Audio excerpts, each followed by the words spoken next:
네, 이어서 시민법의 형성에 대해서 학습하도록 하겠습니다. 시민법의 형성에 있어서 시민사회,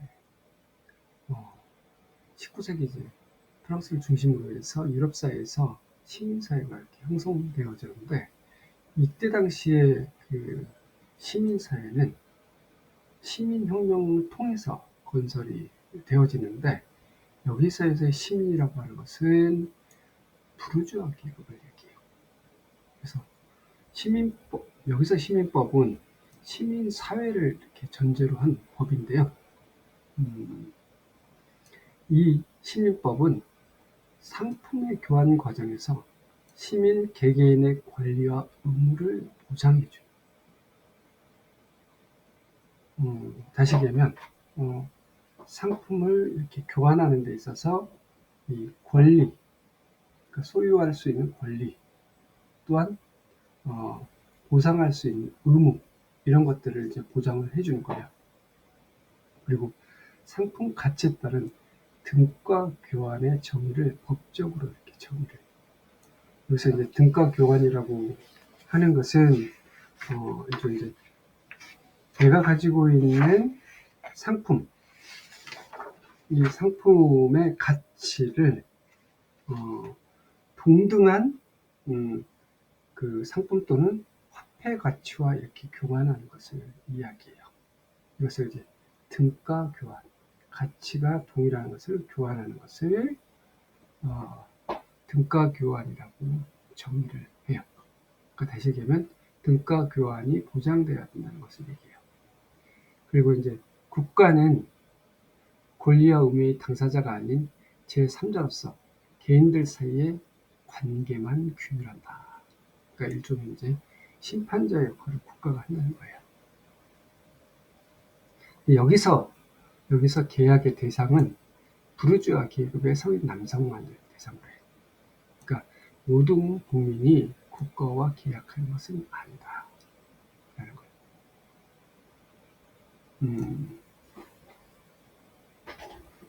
그러니까 이제 시민법이라고 하는 것이 시민과 국가와 계약을 하는 이런 형태인데, 그 안에 시민이라고 하는 것은 모든 시민을 의미하는 것이 아니라 부르주아 남성 계급만, 성인 남성 계급만 해당하는 거예요.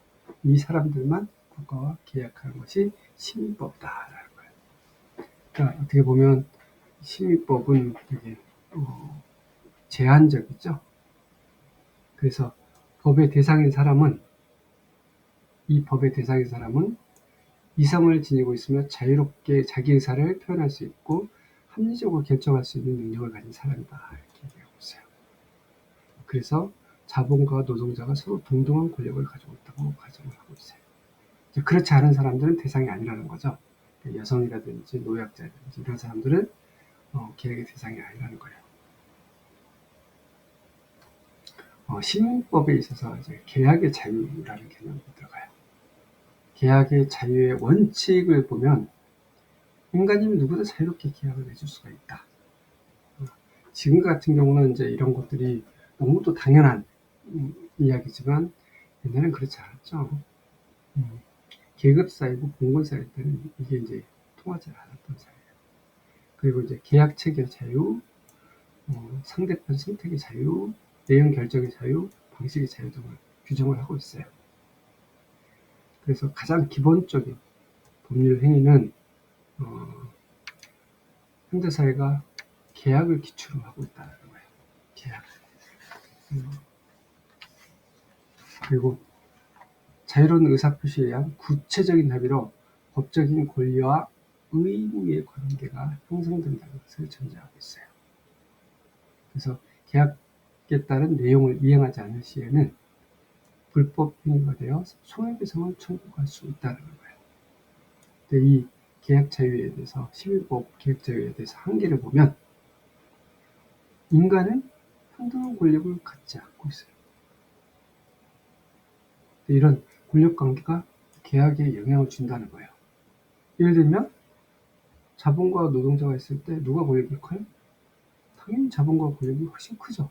그러면 자본가에게 유리한 계약을 체결할 수 있다는 거예요. 근데 이런 자본가에게 유리한 계약을 체결한다는 것은 등가 교환이 이루어지지 않을 수 있다는 거예요. 예를 들면 그렇겠죠. 자본가와 노동은 우리 근로계약을 맺는 데 있어서 근로계약을 맺는 데 있어서 주 50시간 휴식시간 부정하지 않고 급여는 좀 작게 이렇게 이제 자본가에게 되게 유리한 계약을 이렇게 맺을 수가 있는 거예요. 그래서 이 계약의 자유만 가지고는 이 사실은 이제 정당한 노동자의 권리가 보장되지 않을 수 있다라는 것을 이야기하고 있는 거예요. 이 시민법에서 소유권 절대 불가침이라는 두 번째 원칙들이 있어요. 이 원칙을 보면 소유권이라고 하는 것은 물건을 지배할 수 있는 권리, 소유할 수 있는 권리예요. 이게 내 거다. 이렇게 소유할 수 있는 권리. 그래서 이 내가 소유한 물건은 타인이 관여하거나 침해할 수 없다는 원칙입니다. 이것도 사실은 지금은 굉장히 일반적인 이야기지만 그때 당시에는 이게 일반적인 건 아니었어요. 그리고 계약자의 원칙을 기반으로 한다. 그러니까 자유로운 의사로 맺은 자유로운 계약에 따른 나의 소유물은 타인이 절대 침범할 수 없다. 그러니까 예를 들면 이제 부동산 계약 같은 것들을 하게 되면 우리가 이제 집을 샀을 때 그 물건을 지배할 수 있는 권리, 그리고 이 집에 대해서 타인이 관여하거나 침해할 수 없는 원칙, 그리고 이 집은 자유롭게 사고팔 수 있는 권리, 이런 것들이 소유권 절대 불가침의 원리인 거예요. 여기서 이제 한계를 좀 보면요. 아까 계약이 권력관계 때문에 평등하게 이루어질 수 없다고 했잖아요. 그래서 계약자의 원칙을 기반한 소유권의 절대 불가침의 원칙도 일종의 이제 문제가 당면하는데요. 그때 당시에 이제 도박장에서 아내와 딸을 담보로 돈을 이렇게 빌려요. 근데 이게 정상적인 과정들은 아니죠. 그러니까 그렇게 있는 돈이, 그리고 그것을 등가로 교환한 아내와 딸이 소유권을 인정한다는 것이 정당한가? 이런 거예요. 그리고 이제 고리 대금업자에게 막대한 이자를 주고 돈을 빈다. 사실 등가 교환을 한 거예요, 그죠? 고리 대금업자가 돈을 빌려주고 그리고 이자를 제공해요. 근데 그 이자가 굉장히 높아요. 이것도 사실 어떻게 보면 평등한 계약이라고 할 수가 없는 거예요. 그래서 근데 이제 소유권 절대 불가침에 따른 원칙에 따르면 이런 이익이 이제 정당하다는 거예요. 그렇지만 불공정 계약처럼 지금 보이는 거잖아요, 그죠? 이런 이제 소유권 승인에 대한 어떤 이익도 갖지 못하는 이런 계급이 발생하고 이런 이제 불합리한 계약으로 인해서 소유권의 절대 불가침이 정말 정당한가, 이런 문제를 제기할 수가 있는 거예요. 그리고 시민법에서 세 번째 이야기는 과실에 대한 자기 책임 원칙. 이걸 보면 이 원칙은 뭐냐면 타인에게 손해를 입힌 경우 고의나 과실이 없는 한 가해 행위에 대해서 손해배상에 대한 책임을 지지 않는다는 거예요. 이 얘기는 뭐냐면 과실만, 분명한 과실에게 인정되는 것만 책임을 지는 거예요. 반대로 과실이 입증되지 않으면 책임이 없다는 거예요. 근데 이 얘기는, 다른 얘기로 얘기하면 예를 들어서 공장에서 노동자가 일을 하다가 예를 들어서 손이 잘리거나 아니면 심각한 장애를 입었어요. 근데 이것이 개인의 부주의냐 아니면 공정주의 책임인가, 이렇게 했을 때 논란이 생길 수 있을 거 아니에요, 그죠? 근데 손이 잘린지 이것을 과실이, 공정주의 과실이 있는지 없는지를 개인이 증명을 해야 돼요. 그래서 증명하지 못하면 공정주는 책임지지 않는다. 이런 논리가 형성이 되는 거예요. 그래서 개인은 자기 행위에 대해서만 충분한 주의를 하고 있으면 책임지지 않게 된다. 이거를 이제 공장주로 바꾸면, 공장주는 자기 행위에 대해서만 충분한 주의를 하고 있으면 책임지지 않는다. 그 부주의한 책임은 근로자에게 있다. 이렇게 이제 얘기할 수가 있는 거예요. 그래서 여기에 대한 한계를 보면 과실의 경우에만 책임을 지고 과실로 입증되지 않으면 책임이 없다는 뜻이기도 하다. 그런데 이제 과실이 입증되지 않으면 타인에게 해를 입혀도 책임이 없다. 아까 얘기했던 이제 굉장히 산재 문제들, 그리고 빈곤에 적용을 하면 전략하고 돈을 모아야지 가난해지지 않는다. 그러므로 부주의한 것은 빈민한, 가난한 사람, 이 사람이 자기 책임이라는 거예요. 그래서 사회의 과실이 입증되지 않으므로 국가도 책임지지 않아도 된다는 거예요. 그리고 이제 홍수나 가뭄, 천재지변 같은 이런 것들 같은 경우는 과실의 책임을 누구든 증명할 수가 없는 거예요. 그럼 누구도 책임지지 않는다는 것을 얘기하는 거예요. 자, 그리고 계약의 이것들이 이제 어떻게 바뀌게 되는지 좀 보겠습니다. 사회복지법에서 계약이 아까 계약에 보면 자유라고 했잖아요. 근데 이 계약의 자유가 계약의 공정성으로 바뀌어요. 사회복지법에서는 공정성으로 바뀌는 것은 노동자와 자본가가 어느 정도 대등하게 계약을 맺을 수 있어야 한다는 거예요. 그래서 열세 있는 노동자가 자본가와 어느 정도 대등한 계약을 맺을 수 있도록 집단적 계약 주체의 합법성을 부여했어요. 이 얘기는 뭐냐면 노동조합이 자본가와 계약할 수 있는 이런 합법성을 부여를 해주는 거예요.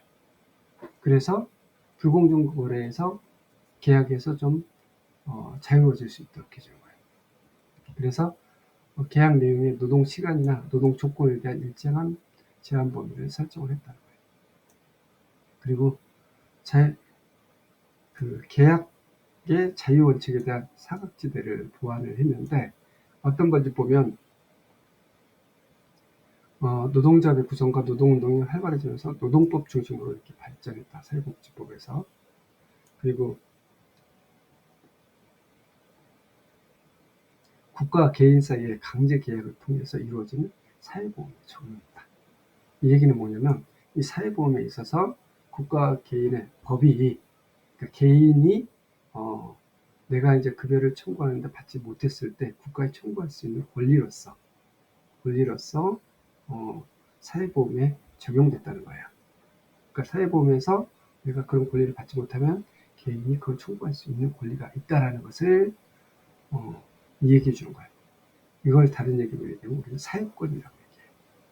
그래서 우리가 인간다운 생활을 할 수 있는 사회권은 우리가 그것을 침해받았을 때 국가로부터 청구할 수 있는 권리가 있다라는 것까지도 발전하게 됩니다. 그리고 실질적으로 대등하게 계약에 참여할 수 없는 약자를 위한 소비자보호법과 주택임대차보호법이 만들어졌다. 이건 뭐냐면 약자들을 위해서 소비자를 보호해 줄 수 있는 법이, 약자를 위해서 주택임대차가 보호해 줄 수 있는 법들이 있는 거죠.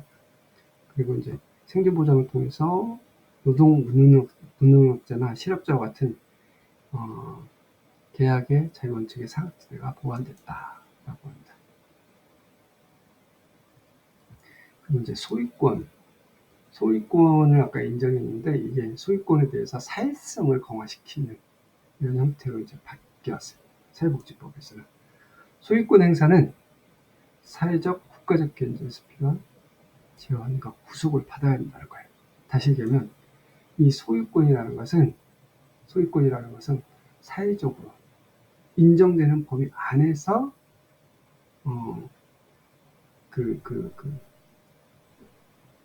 행사가 되어야 된다는 것을 이야기하고 있어요.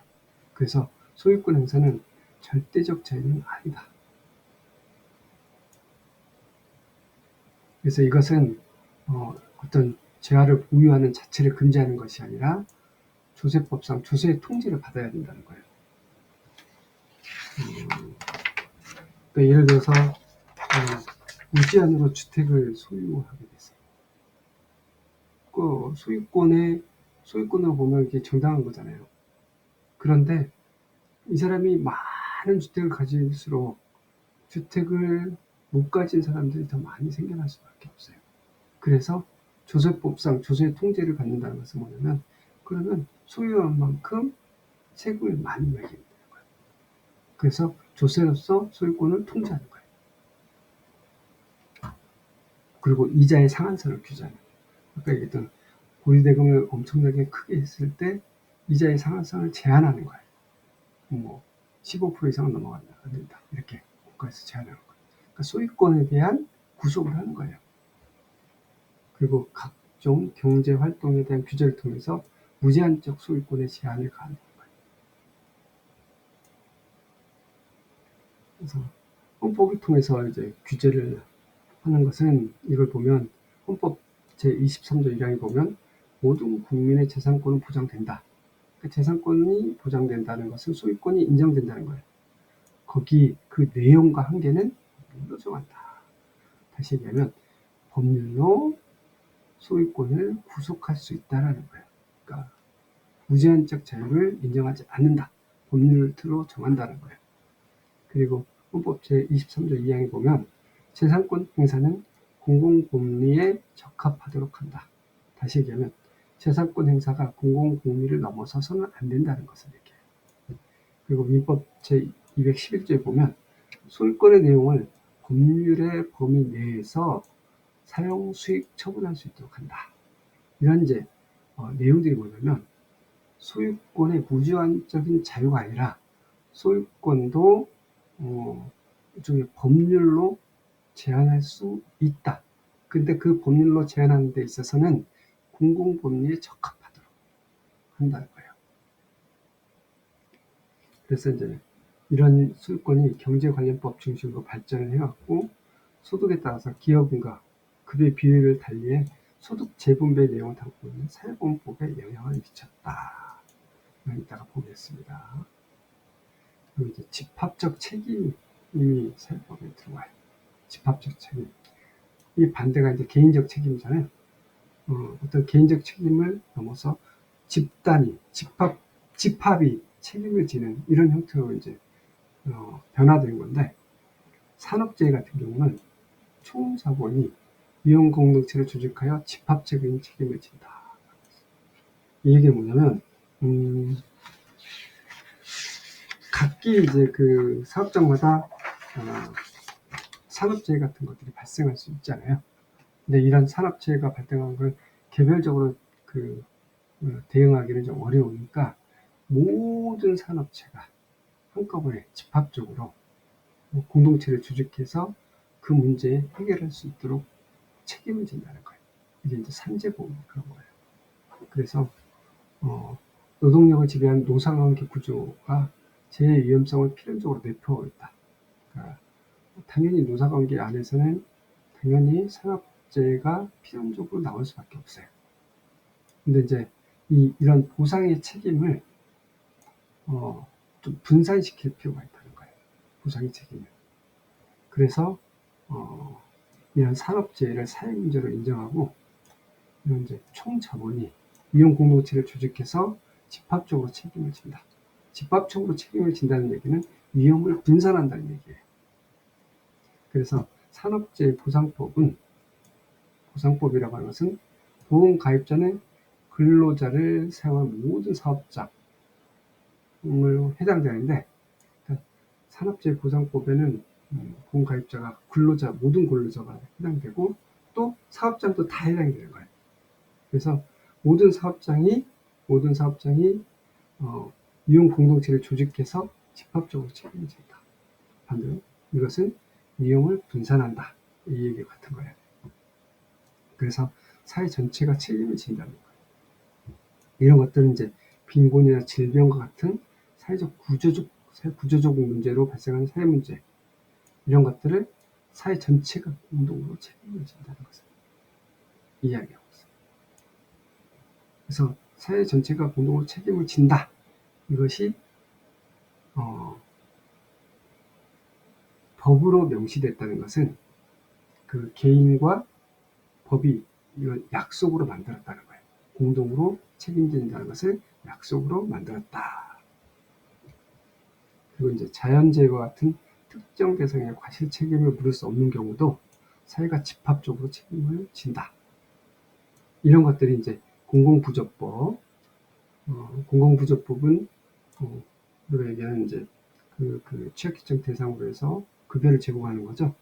그리고 사회보장법, 사회보험법, 보험을 바탕으로 해서 실업이라든지 실업이나 질병 또는 이제 산업재해 같은 것들을 이렇게 이제 예방하는 거죠. 그리고 사회복지서비스법, 재해관련구호법 등을 중심으로 발달하였다. 그래서 이제 이건 사회 연대 가치를 반영하는 원칙이다. 그래서 사회복지법의 원리 중 가장 중요한 요소를 가지고 있다. 그래서 사회복지법 안에 집합적인 책임이라는 개념이 들어가 있다. 시민법의 원리가 수정되는데 사회복지법의 원리로 이제 바뀌었어요. 아까 얘기했던 시민법이라는 것은 부르주아 계층의 남성 중심으로 해서 만들어진 법이라고 했잖아요. 이런 것들이 이제 사회복지법의 원리가 어떻게 이제 바뀌어 왔는지를 보면 산업재해는 총자본이 위험공동체를 조직하여 집합적으로 책임을 진다고 했잖아요. 그리고 이제 사회 전체의 책임을 진다. 아까 얘기했던 사회 전체적으로 책임을 진다라는 것들을 아까 계속 봐왔던 거예요. 그래서 이제 이렇게 우리가 역사를 보면 지금 사회복지법이 어떻게 변화되어 있는지를 확인할 수 있어요. 맥락들을 살펴볼 수가 있는 거예요. 그래서 이제 영국과 독일과 미국의 일종의 이제 사회복지법들이 어떻게 변화됐는지를 이렇게 살펴보면서 이것이 현대 사회복지법에는 어떤 원리로 이렇게 적용되어졌는지를 우리가 살펴볼 수가 있었어요. 그래서 여러분들이 지금 현재 당연하다고 생각하는 이런 권리들, 앞에서 얘기했던 집합적 책임, 소유권의 사회성, 계약의 공정성, 과실에 대한 자기 책임, 계약의 공정성 이런 것들이 이제 지금에서는 되게 당연한 것처럼 보이지만 이게 이제 어떻게 보면 지나는 과정들을 이렇게 쭉 거쳐왔다는 것을 여러분들이 인지하시길 바라겠습니다. 자, 오늘의 수업은 이것으로 마치도록 하겠습니다. 여러분 수고 많으셨습니다.